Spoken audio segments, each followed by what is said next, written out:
اللہ پاک نے اس وجہ تو قرآن کریم دے اندر اعلان فرمایا اگر یہ سارے معبود رل جان، اگر یہ سارے گدی نشین پگاں تے ترے والیاں سرکاراں رل جان، ایک مکھی بھی نہیں بنا سکتے۔ بڑے قرآن بتوں کے بارے میں آیتیں نازل ہوئیں، ان کو مسلمانوں پر جذبہ کرنا یہ تو خارجی لوگوں کا طریقہ ہے، جو کہ آج کل کے وہابی اور خاص طور پر یہ سلفی صاحب کر رہے ہیں۔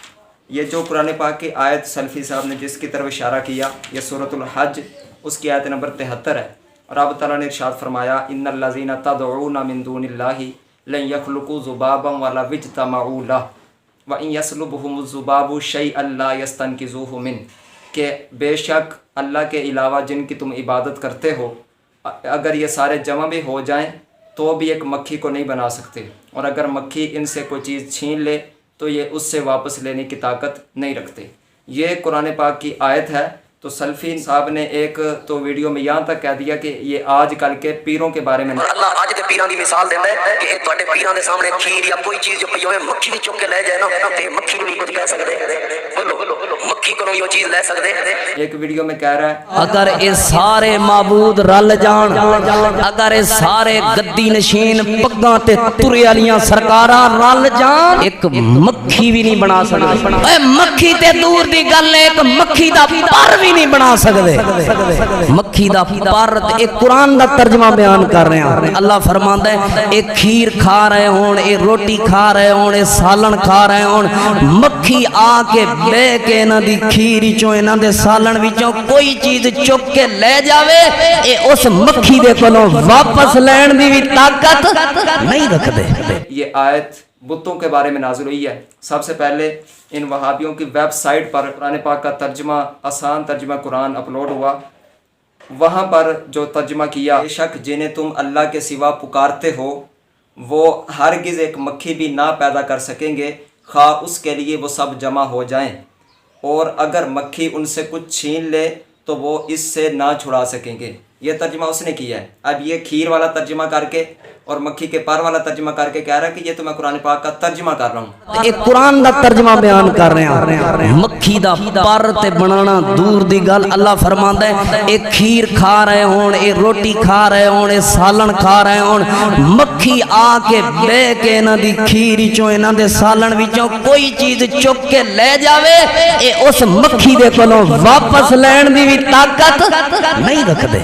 تو یہ ترجمہ ماشاءاللہ یہ اسی طرح ہی ترجمہ ہوتا ہے، لوگ اس سے آگاہ ہو جائیں کہ یہ ترجمے کا حال یہ ہے کہ کھیر والا اور سالن والا سارا کچھ ملا کر تو یہ سلفی صاحب کا یہ اس آیت کا ترجمہ ہو رہا ہے۔ اب آپ کے سامنے اس آیت کی تفسیر عرض کروں گا اور پھر آپ کو پتہ چلے گا کہ اس آیت کا اصل مطلب کیا ہے، اور یہ اس کو اصل مطلب سے ہٹا کر اپنی مرضی کا مطلب کس طرح کرتے ہیں۔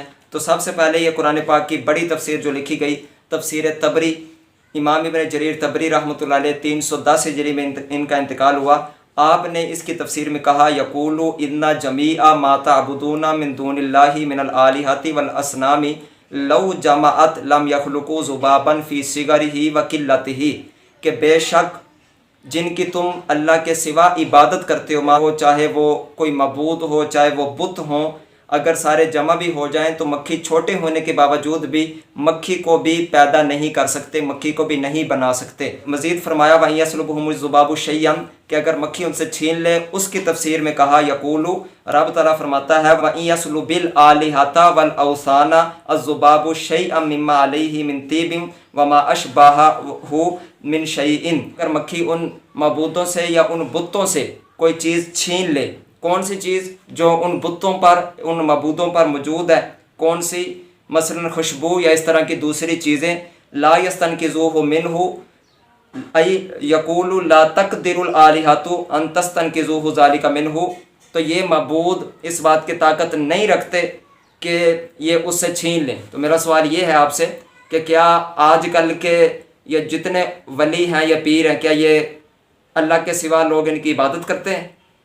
عود ہیں، ان کی عبادت کی جاتی ہے کہ جو ان کے بارے میں آیت نازل ہوئی ہو، بلکہ یہ تو صاف بتوں کے بارے میں آیتیں نازل ہوئی ہیں۔ مزید تفسیر قرطبی، امام قرطبی 671 ہجری فوت ہوئے، آپ نے اس آیت کی تفسیر میں کہا والمراد الاوثان الذین عبدوہم من دون اللہ، اس سے مراد وہ بت ہیں جن کی یہ لوگ اللہ کے سوا عبادت کرتے تھے. وکانت حول الکعبۃ وہی 360 سنہ من، یہ کعبے کے ارد گرد تھے اور یہ 360 بت موجود تھے. اور مزید آگے کہا قال ابن عباس کانوا یتلیون اصنامہم بالزعفران فتجف فیاتی فیختلسہ، کہ یہ زعفران لے آتے یہ لوگ اور ان بتوں کے اوپر مال لیتے تو مکھی ان پر بیٹھتی اور مکھی ان سے لے جاتی. تو اس بارے میں کہا گیا کہ مکھی اگر کچھ لے جائے تو اسے واپس لینے کی طاقت نہیں رکھتے. یہ ان بتوں کے بارے میں کہا گیا.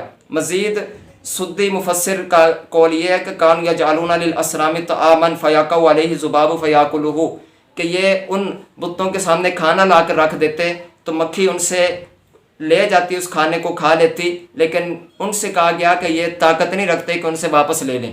تو یہ ان بتوں کے بارے میں آیت نازل ہوئی. مزید یہ وہابیوں کے مکتبہ اسلامیہ سے تفسیر ابن کثیر کا ترجمہ شائع ہوا جو محمد جوناگڑھی نے کیا. اس میں یہ ہے کہ اچھا اور بھی ان معبودان باطل کی کمزوری اور ناتوانی سنو کہ یہ ایک مکھی کا مقابلہ بھی نہیں کر سکتے.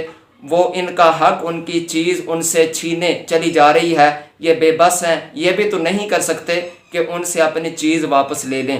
پھر تھوڑا آگے جا کر لکھا اللہ کی قدرت اور عظمت ہی ان کے دلوں میں نہیں رچی.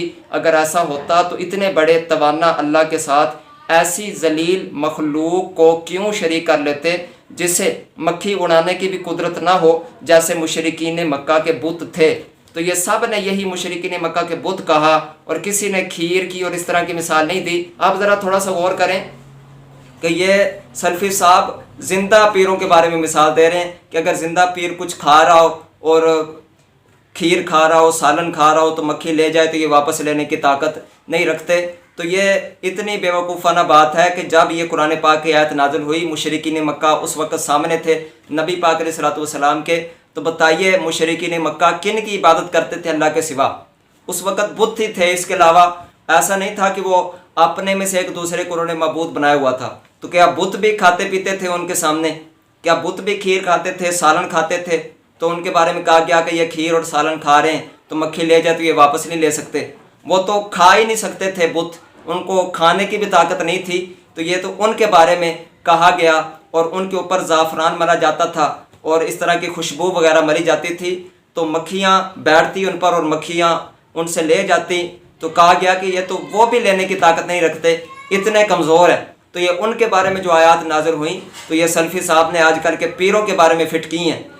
اس کا مطلب تو یہی ہے کہ یہ کہہ دیا جائے کہ جب یہ آیتیں نازل ہوئیں تو صحابہ کرام نے کہہ دیا کافروں سے کہ نہ پریشان نہ ہونا، یہ تمہارے بارے میں نازل نہیں ہوئی، یہ تو 14ویں 15ویں صدی کے پیروں کے بارے میں یہ آیت نازل ہوئی ہے، تمہارے بارے میں نہیں، تم پریشان نہ ہو، تمہارے بتوں کو کچھ نہیں کہا گیا.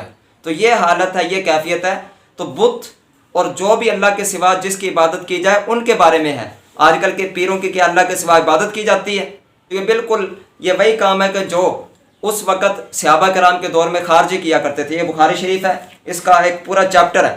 امام بخاری رحمۃ اللہ علیہ فرماتے ہیں کہ صحابی رسول حضرت عمر کے بیٹے حضرت عبداللہ ابن عمر رضی اللہ تعالیٰ عنہما، ان کے بارے میں کہا کانا ابن عمر یراہم شرار خلق اللہ، کہ حضرت ابن عمر ان خارجیوں کو بری ترین مخلوق سمجھتے تھے، شریر ترین مخلوق سمجھتے تھے.